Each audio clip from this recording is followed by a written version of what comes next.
कई सौ साल पहले दो भाइयों ने एक स्कूल बनाया जहां अच्छाई और बुराई का संतुलन बना रहे। कई सालों तक रफाल और रियोन ने शांति से अपनी शक्तियों का इस्तेमाल किया, लेकिन फिर एक दिन सब कुछ बदल गया। रफाल को लालच आ गया और उसने अपने जुड़वा भाई को लड़ाई के लिए चैलेंज किया। जीतने वाला पूरे स्कूल पर कंट्रोल करेगा। रियोन ने लड़ने से मना कर दिया और सिर्फ अपना बचाव करता रहा, लेकिन ये उसकी बहुत बड़ी गलती रही। रफाल ने उसे पकड़ लिया और तब रियोन को पता चला कि उसके भाई ने ब्लड मैजिक सीख लिया है। ब्लड मैजिक सीखने और करने के ऊपर पूरी तरह से पाबंदी थी। इससे खतरा ये था कि उसकी अपनी ताकत ही उसके ऊपर हावी हो जाएगी। लेकिन रफाल ने फिर भी अपने भाई को खत्म करने के लिए इन शक्तियों का इस्तेमाल किया। जब रियोन की जान खतरे में आई तो उसने अपना आखिरी वार किया। अपने भाई को पहाड़ी से धक्का दे दिया ताकि वो बुराई को इस दुनिया पर हावी ना होने दे। इस घटना के कई साल बाद हम दूर के गांव में सोफी नाम की एक लड़की को देखते हैं। सोफी हमेशा से एक राजकुमारी जैसी जिंदगी जीने का सपना देखती थी, लेकिन वो पैदा हुई एक बहुत ही गरीब परिवार में। वो एक छोटे से घर में अपने भाई बहनों के साथ रहती थी। उसी कस्बे में अगाथा नाम की एक लड़की भी रहती है। अगाथा की माँ जादूगरनी होने का दावा करती थी, लेकिन उसका जादू कभी खास काम करता नहीं था। लेकिन उसे अगाथा के अंदर एक जादूगरनी बनने का पूरा टैलेंट दिखता था। इन दोनों लड़कियों में सिर्फ एक बात मिलती थी, उन्हें अपना ये गांव बिल्कुल पसंद नहीं था। इसी वजह से दोनों पक्की दोस्त बन गई। सोफी की माँ की मौत के बाद अगाथा ने उसका काफी ध्यान रखा था, जिसके बाद से तो वो दोनों पक्की दोस्त बन गई थी। एक दिन गांव के एक पागल आदमी ने अगाथा को अकेले में पकड़ लिया। उसने कहा कि तू डायन है, मैं जानता हूँ, जान से मार दूंगा तुझे वरना निकल जाए यहाँ से। तब सोफी ने पीछे से आकर तुरंत उसके सर पर एक फ्राइंग पैन दे मारा और उस आदमी को बेहोश करके अगाथा को बचा लिया। उस दिन जब दोनों लाइब्रेरी गई तो वहां उन्हें एक खास जादुई स्कूल के बारे में पता चला, जहां की जिंदगी एकदम अलग है। लाइब्रेरियन ने उन्हें बताया कि आज से 20 साल पहले लियोनोरा नाम की एक लड़की गांव से रात को उठा ली गई थी। कुछ लोग कहते हैं कि उसे उसी स्कूल में ले जाया गया, लेकिन सच में क्या हुआ कोई नहीं जानता। ये सुनने के बाद सोफी घर आई और उसने स्कूल को एक चिट्ठी लिखी, अपने आप को एक कैंडिडेट बताकर कि मैं आपके स्कूल को ज्वाइन करना चाहती हूँ। उसने चिट्ठी इच्छाओं वाले पेड़ पर छोड़ दी। जब कुछ दिन बाद वो वापस गई तो उसने सोचा कि चिट्ठी वहाँ से चली गई होगी, लेकिन अफसोस वो वहीं पर थी। तब उसने सोचा कि मुझे अपनी किस्मत अपने हाथ में लेनी होगी। रात को उसने फैसला किया कि इस गांव से भाग जाऊंगी, देखती हूँ क्या मिलेगा जिंदगी में। लेकिन अगाथा को इस बात का शक हो गया और वो उसे ढूंढते हुए वहां आ गई। अचानक दोनों ने देखा कि आसमान में लाल धुआं फैल रहा था। अचानक भूत जैसा कुछ आया जिसकी आंखों में आग थी। उसने सोफी को पकड़ लिया। वो उसे घसीटते हुए वहां से ले जा रहा था, लेकिन सोफी खुश हो रही थी कि बढ़िया इस गांव से निकलूंगी मैं अब। जबकि अगाथा डर गई और उसने अपनी दोस्त को छुड़ाने की कोशिश की। तभी झाड़ियों के पीछे से एक बड़ा पंछी निकला और वो दोनों को ही पकड़ कर ले गया। अगाथा को स्कूल ऑफ गुड में छोड़ दिया गया और सोफी को स्कूल ऑफ इविल में। अगाथा जब फूलों के बेड पर उठी तो उसने एक चमकदार महल देखा, जहाँ एक खूबसूरत सा झरना और खुशबू ही खुशबू थी। वहाँ सब लड़कियां राजकुमारियों जैसी दिख रही थी। दूसरी तरफ सोफी ने अपने आप को एक अंधेरे कोने में पाया। वहाँ एक खौफनाक पेड़ था और बुरे लोगों से भरी हुई थी वो जगह। अगाथा को राजकुमारियों ने कोई भाव नहीं दिया और परियां उसे खींचकर पहले दिन की क्लास में ले गई। स्कूल शुरू होने से पहले अगाथा को खूबसूरती वाले कमरे में ले जाया गया, जहाँ उसे पता चला कि टीचर डी वे उसका इंतजार कर रही है। अगाथा को ठीक से तैयार करने के बाद उसे नए स्टूडेंट्स के कमरे में भेज दिया गया, जहाँ सारे नए स्टूडेंट्स इकट्ठा हुए थे। वहाँ अगाथा अपनी दोस्त सोफी को ढूंढ रही थी, लेकिन जब उसे सोफी दिखी तो उसे अपनी दोस्त के पास जाने से रोक दिया गया। दोनों को जबरदस्ती कमरे की अलग अलग साइड में बैठा दिया गया। थोड़ी देर बाद स्कूल ऑफ गुड के लड़के वहाँ पर आए, जिन्होंने अपनी तलवारों के साथ जबरदस्त परफॉर्मेंस दी। आखिर में टेड्रॉस नाम के एक राजकुमार ने जबरदस्त एंट्री मारी। वो किंग आर्थर का बेटा है और बहुत ज्यादा ताकतवर भी। जहाँ जाता है लड़कियां फिदा हो जाती हैं उस पर। सोफी भी पहली नजर में उससे प्यार कर बैठी। अपनी ताकत दिखाते हुए टेड्रॉस ने सभी राजकुमारों को एक साथ चुनौती दे दी। वो सब मिलकर भी उसे हरा नहीं पाए। एक ही झटके में उसने सबको हरा दिया, वो भी बिना अपनी तलवार का इस्तेमाल किए। लेकिन फिर वहाँ पर स्कूल ऑफ इविल के कुछ लोग खड़े हो गए। तब टेड्रॉस ने अपनी एक्सकैलिबर तलवार निकाली और अपनी ताकत का जबरदस्त नमूना दिखाते हुए उसने साइक्लॉप्स को हरा दिया। जब प्रिंसिपल सामने आया तो अगाथा ने कहा कि कोई गलती हुई है, मुझे नहीं रहना इस स्कूल में, मैं घर वापस जाना चाहती हूँ। और उधर सोफी कह रही थी कि मैं बुराई के स्कूल में कैसे आ गई, मैं तो बहुत अच्छी हूँ। तब रियोन ने जवाब दिया कि हमसे कभी गलतियां नहीं होती, तुम वही हो जहाँ तुम्हें होना चाहिए। शाम को जब अगाथा अपने कमरे में गई तो उसने सोचा कि वो छत पार करके दूसरे स्कूल में जाएगी, अपनी दोस्त के पास। रास्ते में एक भूत जैसा जानवर उसका पीछा करने लगा। जैसे तैसे बड़ी मुश्किल से वो स्कूल ऑफ इविल के अंदर गई। अंदर जाते ही उसने देखा कि जमीन पर खून का तालाब बन रहा था और उसके बीच से रफाल निकला। उसने अगाथा को चेतावनी दी कि सोफी से दूर रहो। उस लड़की की किस्मत में बहुत बड़ी चीजें लिखी हैं, उसे बहुत जरूरी काम पूरा करना है। तब अगाथा को समझ आया कि उसकी दोस्त बहुत बड़ी मुसीबत में है। वो उसे ढूंढती रही और आखिर में उसे सोफी मिल गई। दोनों प्रिंसिपल के ऑफिस में गई उसे समझाने के लिए कि कोई तो गलती हुई है। सोफी ने कहा कि मुझे अपना स्कूल बदलना है, कुछ भी करके। जिस पर रियोन ने कहा कि अगर तुमने अपने सच्चे प्यार को खोज लिया तो फिर तुम्हारा स्कूल बदला जा सकता है। ये सुनकर सोफी ने प्लान बनाया कि वो टेड्रोस को अपने प्यार में फंसाएगी। उसने अगाथा से मदद मांगी कि टेड्रोस के पास पहुंचने में मेरी मदद करो। उस दोपहर अगाथा ने टेड्रोस को एक चिट्ठी दी और कहा कि सोफी बुरी नहीं है, बस उसे गलत स्कूल में डाल दिया गया है। फिर उन लोगों की क्लास शुरू हुई जिसमें ये सिखाया जाएगा कि शैतानी जंगल में जिंदा कैसे रहा जाए, जहां उनके टीचर उन्हें पढ़ा रहे थे। क्लास शुरू होने पर स्टूडेंट्स को पता चला कि जंगल के हर कोने में खतरा छुपा है। ग्रेगोर नाम के स्टूडेंट को एक जंगली फूल ने काट लिया, जिसके बाद वो बहुत ज्यादा घबराकर स्कूल की ओर भागा। अगाथा उसके पीछे गई क्योंकि ग्रेगोर पहले ही 2 बार फेल हो चुका था। उनकी टीचर ने उन्हें पहले दिन ये बता दिया था कि जो भी स्टूडेंट 3 बार फेल हो जाएगा उसे सजा मिलेगी, लेकिन ग्रेगोर ने इस चेतावनी को सीरियस नहीं लिया। और फिर अचानक कुछ धुएं के बादलों ने उसे हर तरफ से घेर लिया और उसके ऊपर बिजलियां कड़कने लगी। दूसरी ओर अपनी एक क्लास में सोफी की लड़ाई हो गई एक डायन से, जिसके शरीर पर एक ड्रैगन टैटू था। हेस्टर नाम की उस डायन ने अपने ड्रैगन को बाहर निकाला और सोफी के ऊपर हमला बोल दिया। सोफी बचने की कोशिश कर रही थी, लेकिन फिर उसकी टीचर ने कहा कि अपनी ताकत को जगाओ और इस हमले का जवाब दो। प्रॉब्लम बस ये थी कि सोफी खुद ही नहीं जानती कि उसके अंदर किस तरह की ताकत है। जब वो खतरे में थी तभी अचानक मक्खियों का एक बहुत बड़ा झुंड शीशे को तोड़ते हुए अंदर घुस गया और ड्रैगन को घेर लिया। उस ड्रैगन को इतनी मक्खियों ने काटा कि अब हेस्टर की जान खतरे में पड़ गई। उनकी प्रोफेसर लेडी लेसो ने तुरंत सोफी को ऑर्डर दिया कि जल्दी से इन मक्खियों को रोको। तब सोफी ने किसी तरह मक्खियों को रोका। जब मक्खियां जाने लगी तो अचानक टीचर ने उनमें रफाल का चेहरा देखा। रफाल ने सोफी को शाबाशी दी। उसके जाने के बाद लेडी लेसो ने सोफी को अलग बुलाया और कहा कि रफाल के जाने के बाद से बुराई कभी अच्छाई पर जीत नहीं पाई, लेकिन अब सोफी की ताकत ने रफाल का ध्यान खींच लिया है। इसका मतलब साफ है कि तुम गलत स्कूल में नहीं हो, तुम बुराई के लिए बनी हो। लेडी लेसो ने यह भी कहा कि जो हुआ उसके बारे में किसी को बताना मत, और अगर रफाल दोबारा दिखाई दे तो मुझे बताना। अगले दिन जब अगाथा क्लास में गई तो उसने प्रोफेसर से पूछा कि ग्रेगोर के साथ क्या हुआ होगा, जिसके बाद प्रोफेसर ने बताया कि ग्रेगोर को एक जादुई जीव में बदल दिया गया है। एग्जाम्पल के तौर पर उस नदी में कुछ ऐसी मछलियां रहती हैं जो तुम्हारी कोई भी इच्छा पूरी कर सकती हैं। जब स्टूडेंट्स ने अपना हाथ नदी में डाला तो उनके दिल में जो भी इच्छा थी वो पानी में दिखाई देने लगी, लेकिन अगाथा की बारी में सब मछलियां उसके हाथ के पास आई और उसने पानी से एक राजकुमारी को बाहर निकाला। उस लड़की ने कहा कि पिछले 100 साल से मैं यहाँ पर हूँ, पहली बार किसी ने ये मांगा है कि मैं आजाद हो जाऊं। उसने अगाथा का शुक्रिया अदा किया और गायब हो गई। तभी एक पक्षी आया जो बिल्कुल वैसा ही था जो अगाथा को उठाकर स्कूल ऑफ गुड लेकर आया था। डर के मारे अगाथा भाग गई, लेकिन तभी उसे महसूस हुआ कि ये वो पंछी नहीं, ये शायद ग्रेगोर है। उसने ग्रेगोर को आजाद करने की कोशिश की, लेकिन जैसे ही वो खतरनाक पक्षी अगाथा की तरफ आया, टेड्रोस को लगा कि वो खतरे में है। इसीलिए उसने अपनी तलवार उठाई और उस बड़े से पक्षी के दिल में घोंप दी,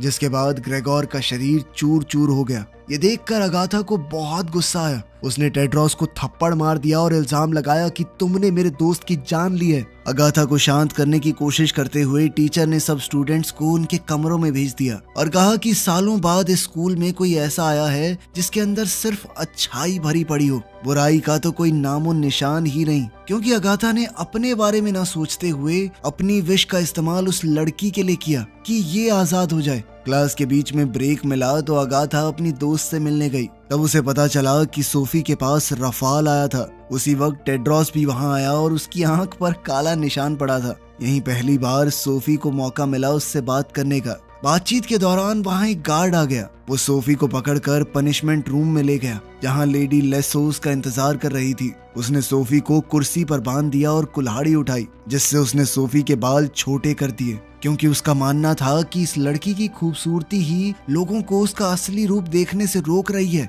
सबको वो बड़ी प्यारी सी लग रही थी। अब वो सोफी को खतरनाक बनाना चाहती थी। उस दोपहर को जब सोफी अपनी जिंदगी में हो रही चीजों पर दुख मना रही थी, तभी रफाल उसके पास आया। उसने सोफी से कहा कि अपने सपनों को याद करो, इन सब के ऊपर राज करने के लिए बनी हो तुम, उसके लिए जो भी करना पड़े करो। और आखिरकार सोफी ने उसकी बात मान ली। इसके बाद दोनों स्कूल्स के नए स्टूडेंट्स की एक इकट्ठा क्लास लगी, जिसमें लेडी लेसो ने सबको बताया कि कोई भी इंसान अपना जादू तभी इस्तेमाल कर सकता है जब वो अपनी उंगली की चमक को जगा ले। सब लोग अपनी ताकत को जगाने की कोशिश कर ही रहे थे, तभी सोफी एक नए अवतार में सबके सामने आई और उसने लेडी लेसो को शुक्रिया कहा उसका रूप बदलने के लिए। सोफी ने एक ही झटके में अपनी ताकत को जगा दिया और फिर बुराई के स्कूल वाले अपने क्लासमेट्स के साथ जाकर खड़ी हो गई। अब वो अपने अंदर की बुराई को अपनाने के बाद उनसे दोस्ती करना चाहती थी। अगाथा ने देखा कि सोफी धीरे धीरे बुराई के रास्ते पर जा रही है, तो उसने सोचा कि टेड्रोस के मन में इसके लिए प्यार जगाना पड़ेगा। उसने सोफी को सलाह दी कि उसे तीर चलाने वाली क्लास लेनी चाहिए। उस कहानी के मुताबिक सिर्फ ऐसे लोग निशाना सही लगा सकते हैं जिनके अंदर अच्छाई हो,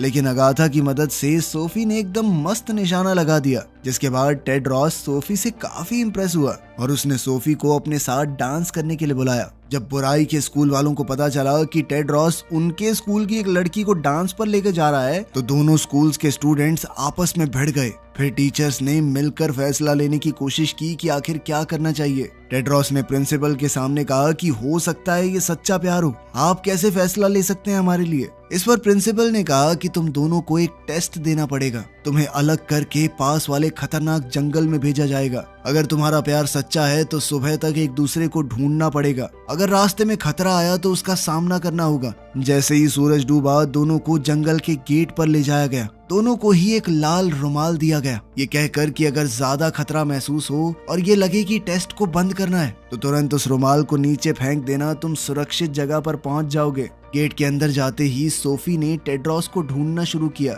लेकिन अचानक उस पर जंगली फूलों ने हमला कर दिया। उसकी चीख को सुनकर अगाथा अपनी दोस्त के लिए डर गई। वो दीवार के दूसरी तरफ थी और अब एक सफेद डव में बदलकर वो जल्दी से वहां पहुंची। अंधेरे में चलती हुई सोफी जल्द ही एक स्केयरक्रो के सामने आई, जो अचानक जिंदा होकर उसके पीछे भागने लगा। जैसे ही वो उसे मारने वाला था, अगाथा ने वहां आकर उसे गिरा दिया। उसने सोफी को उठाया और कहा कि टेड्रोस की आवाज सुनो और उसकी तरफ जाओ, लेकिन तभी वो स्केयरक्रो फिर से उठ खड़ा हुआ और टेड्रोस पर हमला कर दिया। उसने हमला करके टेड्रोस की खास तलवार भी गिरा दी। अब टेड्रोस एक बहुत ही बड़ी मुसीबत में था। अगाथा ने सोफी से कहा कि जल्दी से उसकी मदद करो, लेकिन सोफी डर के मारे सुन्न पड़ गई। जब अगाथा को महसूस हुआ कि ऐसे तो टेड्रोस मारा जाएगा, तो उसने वो खास तलवार उठाकर टेड्रोस तक पहुंचाई, जिसके बाद टेड्रोस ने उस राक्षस को मार दिया। टेड्रोस को महसूस हुआ कि सोफी ने उसे धोखा दिया है, बचाने की कोशिश तक नहीं की, जिसके बाद टेड्रोस ने वो लाल रुमाल जमीन पर फेंक दिया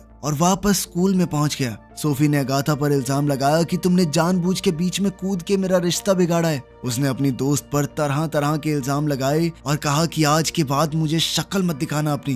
बाद में अगाथा को जंगल में रफाल मिला, जो खुश था कि उसके बदले का प्लान सही चल रहा है। डॉम में वापस आके अगाथा ने अपनी प्रोफेसर को बताया कि उसने रफाल को जंगल में देखा। इसके बाद प्रोफेसर डीवे ने कहा कि वो लेडी लेसो से बात करेगी। उधर सोफी को सजा के तौर पर कमरे में बंद कर दिया गया था, क्योंकि उसने अपनी दोस्त की मदद लेने की कोशिश की थी। तभी उसके पास रफाल आया और उसे ब्लड मैजिक करना सिखाया। कुछ देर बाद जब दोनों स्कूल्स के टीचर मीटिंग कर रहे थे, तो प्रिंसिपल रियान ने वहां आकर कहा कि सोफी गायब हो गई है। जब टीचर्स अलग अलग होकर सोफी को ढूंढ रहे थे, तब अगाथा डांस हॉल में गई, इस उम्मीद में कि उसकी दोस्त उसे वहां मिल जाएगी। जब उसने सोफी को देखा तो लेडी लेसो ने तुरंत पहचान लिया कि सोफी बिल्कुल बदल चुकी है। उसने पूछा कि रफाल ने तुम्हें क्या कहा। तभी सोफी ने अपनी टीचर से कहा कि मैं तुम्हारा राज जानती हूँ। रफाल ने उसे बताया था कि लेडी लेसो असल में वही लड़की है जो 20 साल पहले उनके गांव से गायब हो गई थी। उस वक्त उसका असली नाम लियोनोरा था। वो अकेली रहकर सिर्फ किताबें पढ़ती थी और सोफी की ही तरह बहुत बड़े सपने थे उसके। लेकिन फिर एक दिन रफाल की नजर उस पर पड़ गई। उसने लड़की के अंदर वो बुराई देखी जो लियोनोरा खुद भी नहीं जानती थी। इसके बाद रफाल उसे बुराई के स्कूल में लाकर उसकी ताकत को बढ़ाने लगा। तभी प्रोफेसर डी वे वहां आ गई और सबको पता चल गया कि सोफी ने रफाल से ब्लड मैजिक सीखा है। उधर अगाथा अपनी दोस्त को ढूंढती हुई टेड्रॉस से मिली। राजकुमार ने उसे शुक्रिया कहा कि तुमने जंगल में मेरी जिंदगी बचाई। उसने कहा कि पूरी जिंदगी में कभी कोई मेरे साथ ऐसे खड़ा नहीं हुआ। अपनी जान बचाने के लिए कहीं ना कहीं टेड्रॉस अब अगाथा को चाहने लगा था। इस बात से अगाथा बहुत हैरान हो गई और उसने कहा कि अभी सही वक्त नहीं है। रफाल सोफी का इस्तेमाल करके पूरी दुनिया को तबाह करना चाहता है। तभी सोफी वहां आई और सब लोगों ने उसके नए रूप को देखा। जब उसे पता चला कि टेड्रॉस को अब अगाथा अच्छी लगने लगी है तो उसे बहुत बड़ा धोखा महसूस हुआ। उसे लगा कि अगाथा ने जानबूझकर उससे उसका प्यार छीना है। उसने धमकी दी कि वो अगाथा को खत्म कर देगी, लेकिन जैसे ही वो उसकी तरफ बढ़ी अगाथा के साथ ही बीच में आ गए। लेकिन सोफी ने अपनी उंगली के एक इशारे से उन सब की तलवारों को पिघला दिया और साथ ही ये ऐलान किया कि वो जल्द ही अगाथा को मार देगी। अब सोफी इतनी ताकतवर हो चुकी थी कि उसने अपने सारे प्रोफेसर्स को गुड्डियों में बदल दिया। तब टेड्रॉस ने फैसला किया कि वो उस चुड़ैल के खिलाफ जंग करेगा। लेकिन परेशानी ये थी कि जो लोग अच्छाई के रास्ते पर हैं वो कभी हमला नहीं करते, वो सिर्फ बुराई से अपना बचाव करते हैं। वरना अगर बिना बात के पहले हमला कर दिया तो वो बुरे बन जाएंगे। ये जानने के बाद अगाथा ने फैसला लिया कि वो अपनी ताकत से इस जंग को रोकेगी, वरना उसके सारे दोस्त बुरे बन जाएंगे और फिर अच्छाई के स्कूल का तो नामो निशान खत्म हो जाएगा। जब वो लोग बुराई के स्कूल में पहुंचे तो उन्होंने देखा कि सारे विलन तो डांस कर रहे हैं। वो लोग आराम से एक दूसरे के साथ खेल रहे थे। अब सभी राजकुमारों ने अपने तीर तान लिए और वो सोफी को खत्म कर देना चाहते थे। लेकिन जैसे ही उन्होंने हमला किया तो वो तीर अचानक से फूल बन गए। अब सारा सिस्टम उल्टा हो गया। उन्होंने पहला हमला किया था तो अच्छे लोग बुरे बन गए और बुरे लोगों के ऊपर हमला हुआ था तो वो अच्छे बन गए। जादूगरनियों के खतरनाक कपड़े अब प्यारे बन गए। अब सब कुछ पूरी तरह बदल गया, यहाँ तक कि उन सब के कपड़े भी। सोफी को फिर से अपना पुराना रूप वापस मिल गया,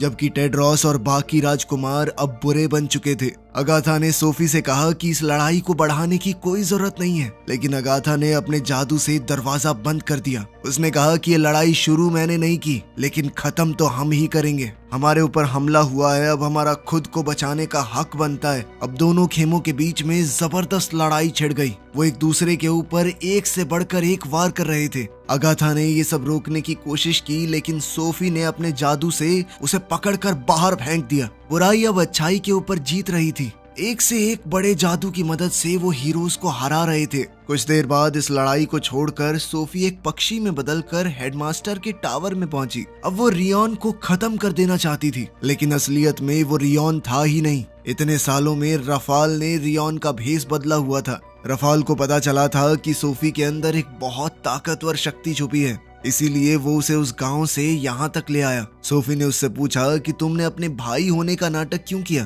तो रफाल ने बताया कि सदियों पहले हम दोनों अच्छाई और बुराई के प्रतीक थे। हमें कभी न मरने का वरदान मिला हुआ था, लेकिन सिर्फ तब तक जब तक हमारे बीच का प्यार हमारी दुश्मनी से ज्यादा ताकतवर हो। लेकिन जिस दिन मैंने अपने भाई से लड़कर उसे मार डाला, उस दिन वो वरदान भी टूट गया। सालों पहले जब रियोन को लगा कि उसने अपने भाई को पहाड़ से नीचे धकेल दिया है, तो वो रफाल की मौत का गम मनाने लगा। उसी समय रफाल ने पीछे से आकर उसकी गर्दन में छुरा घोंप दिया और रियोन को मार गिराया। अपने भाई को मारकर रफाल ने उसी की पहचान को अपना लिया ताकि वो अपने असली इरादे छुपा सके।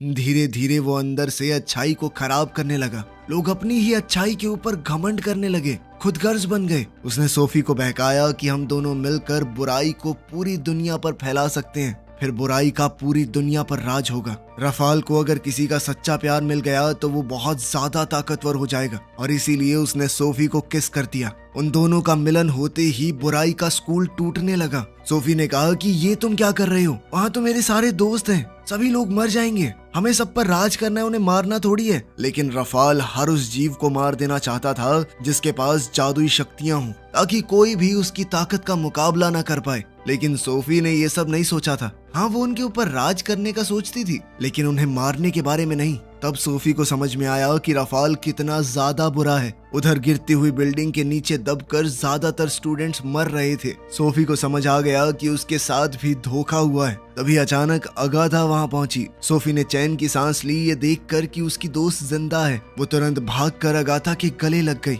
पर रफाल ने अगाथा से कहा कि मेरे होने वाली बीवी से दूर रहो। इस पर अगाथा ने जवाब दिया कि जब तक मैं जिंदा हूँ तुम मेरी दोस्त को हासिल नहीं कर सकते। ये सुनकर रफाल ने फैसला किया कि तुम जिंदा ही नहीं रहोगी। उसने खुद ब खुद किताब लिख रहे उस जादुई पंख का इस्तेमाल करके अगाथा को मारने की कोशिश की, लेकिन तभी सोफी अगाथा को धक्का देकर उसके सामने आ गई और वो कलम सीधा उसके दिल पर लगी। सोफी के इस बलिदान की ताकत से रफाल का किया हुआ जादू उल्टा पड़ गया। सब कुछ फिर से पहले जैसा होने लगा। स्कूल की बिल्डिंग दोबारा से उठने लगी। ये देखकर रफाल बहुत ज्यादा गुस्सा हो गया। उसी वक्त टेड्रॉस चुपचाप टावर में घुस आया और रफाल पर हमला करने की कोशिश की, लेकिन रफाल ने अपनी ताकत से उसे वहीं रोक दिया और फिर एक ही झटके में दूर फेंक कर एक चट्टान से भिड़ा दिया। उसने टेड्रॉस से कहा कि तुम्हारे पिता अगर इस तलवार से हमला करते तो शायद मैं मर भी जाता, लेकिन तेरे जैसा कमजोर इंसान मेरा कुछ नहीं बिगाड़ सकता। उसने टेड्रॉस को उठाकर दीवार से लगा दिया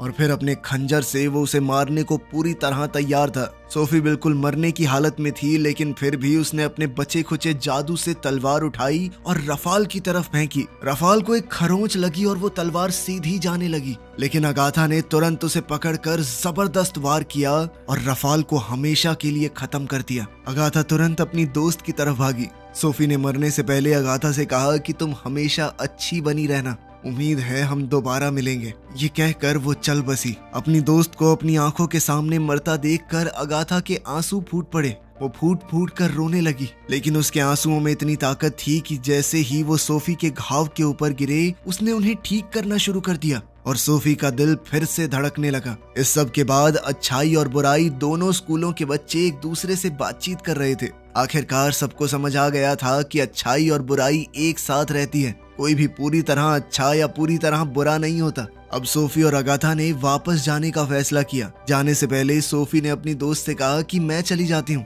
तुम रहो यहाँ पर टेड्रॉस के साथ। अगाथा ने आगे बढ़कर टेड्रॉस को चूम लिया और कहा कि मैं अभी अपनी दोस्त को अकेला नहीं छोड़ना चाहती, उम्मीद है हम दोबारा मिलेंगे। ये कहकर वो दोनों वहाँ से चली गई, अपने उसी बेकार से गांव में जहाँ लोग अभी भी उन्हें वैसे ही परेशान करते थे। लेकिन अब वो कमजोर नहीं रही थी, उनके पास अपने जादू की ताकत